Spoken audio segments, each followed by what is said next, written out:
Hello YouTube, De-bodgery here. I have done just about everything I can to mitigate issues, make improvements, things like that to these VESC 75100 controllers. So let me talk about the stuff I did. First is, in a previous video I said that was ppm or whatever, and it's not. That's the micro USB port that is soldered down to the board. So I had the 3 large capacitors unsoldered so that I could put conformal on the small electronics on the board, and while I was in there I unsoldered those wires and replaced that with a JST 2.0 connector. So that's now on a connector instead. So if something ever happened to this port, or the cable breaks, who knows, I can unplug it, plug in another one, and that'll be pretty easy. You don't have to fuss with anything. That's obviously a much improved heat spreader, which I'll talk about next.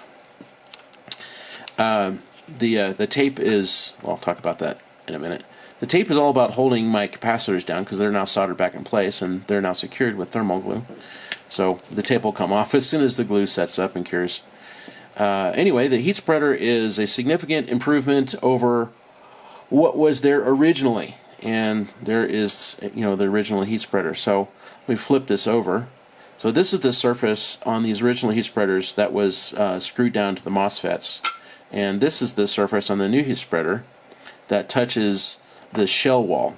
And they are now the same height, or close. Mine is still about 1.5 millimeters taller, but that's all the more I could get out of this. But still, this was the surface that was there, and as you can see, that is significantly shorter. So as far as getting heat from here to the shell wall of the case, I've improved that a good bit. Part of what a heat spreader is a mass of aluminum or copper for storing heat. It's kind of like a heat battery, if you will.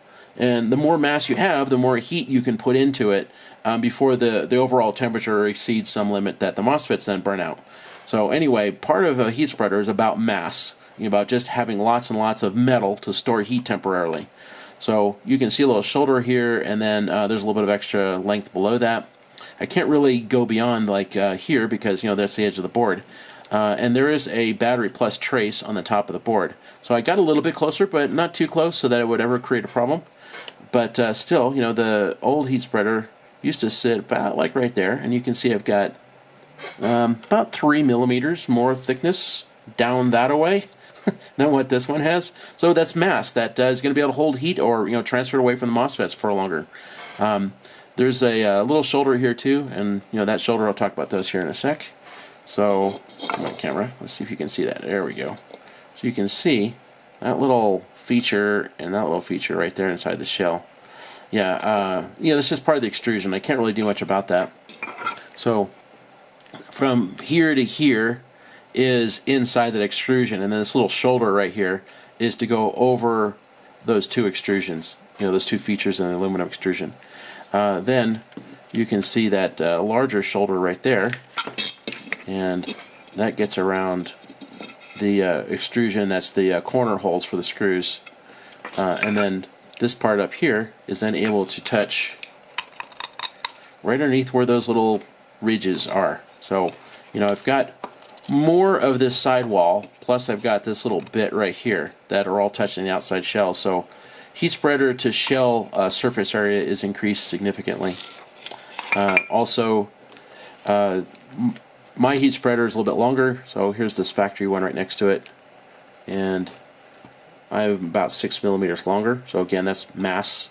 I got a lot closer to the battery plus wire because now they're just almost touching, and I also got that way a bit more too.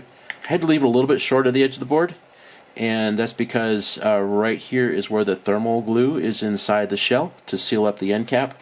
So I had to leave that just a smidge short just so I could leave room for that glue. But yeah, I've got significantly more height, and this is 8 millimeters, this is 9 millimeters thick, so I got a little bit more thickness as well. Mass and surface area is probably 30% better than this is, if not more. So yeah, that's probably about all the better I can do with the heat spreader to max that out. So yeah, I'm pretty sure that all these mitigations for solder traces and where things weren't making good current paths, and better heat mitigation in here, bigger heat sink and heat spreader rather. That's all going to help keep these controllers from getting as warm so easily. And I guess that's probably everything I really care to show about the last few details I did inside the controller. Next thing to do is, once this thermal glue sets up so that the capacitors stay put, is to put it in the shell and start doing some... Oh wait, I forgot one detail. Before my other video, I didn't know about this, and discovered this after I took the MOSFETs off the heat spreaders. So on here was a single layer of Kapton tape. Using Kapton tape as an insulator is fine. Its dielectric is quite high. Its thermal resistance is quite high. Its UV resistance is really good, but abrasion resistance, tear resistance, perforation resistance, all that, it sucks. It's not very good at any of those. So using Kapton tape as an electrical insulator is fine. It's just that you need to make it thick enough so that it's fine.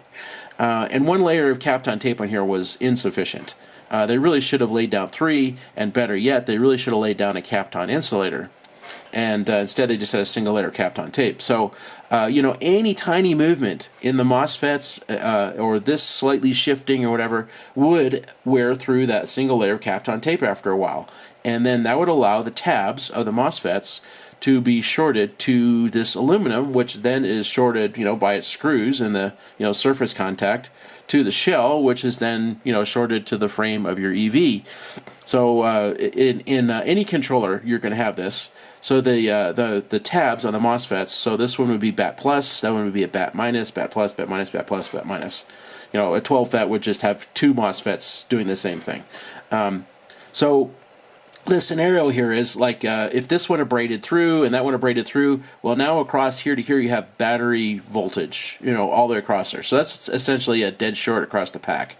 I've heard that that's usually bad, Yeah, you don't want that to happen. Or if it was like from here to here, that's still BAT plus to BAT plus, but now you're doing it across a phase. And again, I've heard that shorts are bad, and you should try to avoid those.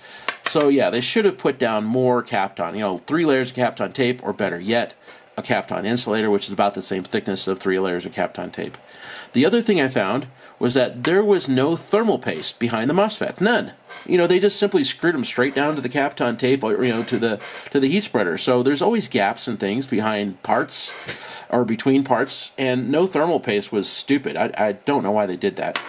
So on mine, yeah, one other improvement, right? So 3 layers of Kapton tape, and you can see the thermal paste. Well, I think that's probably everything I want to show. That's about it for what I can do to the controllers to mitigate heat, to improve current flow, and so on and so forth, secure components better. Yeah. Well, I hope that helps somebody out. I don't know how many people go to the same level I have, but I'm going to say that I've improved the reliability of my controllers significantly. And, well, yours will die and mine will keep going.